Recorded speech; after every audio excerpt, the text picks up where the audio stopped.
మొగన్ కాడ ఏముంటది? మొగన్ కాడ ఏముంటది? దొడ్డి కాడ కుక్కేద్దాం మొగోడంతా. మొగన్ కాడ ఏముంటది? ఏ మొగన్ కాడ అయినా ఏది ఉండదు. బయటలో సంపాదించుకొచ్చేంత వరకు ఇంట్లో నిలబెట్టాలా, శర్వాకం చేయాలని ఆడదాని కాడ ఉంటది.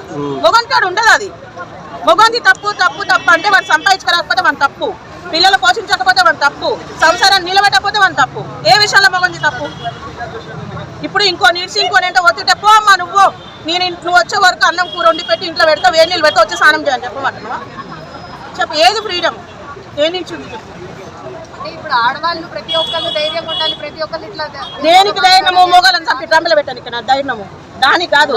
మొగానికి కష్టం వచ్చినప్పుడు నేనున్నా అని చెప్పేసి బయటికి వెళ్ళి నిజాయితీగా సంపాదించి మొగాన్ని పోషించడానికి ధైర్యం కావాలి. మొగాన్ని చంపి డ్రమ్ములు పెట్టి మిన్నెలు వేసుకొని మొగనికేనా?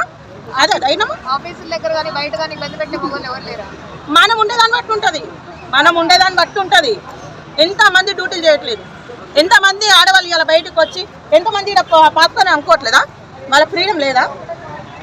లేదా వాళ్ళకి ఫ్రీడమ్? వాళ్ళ మొగోళ్ళు అందరూ అట్లా చేస్తారా? ఇక్కడికి వచ్చే మొత్తం ఎంతమంది వేల మొగోళ్ళు వస్తారు, అందరు అట్లా చూస్తారామని చూడరు.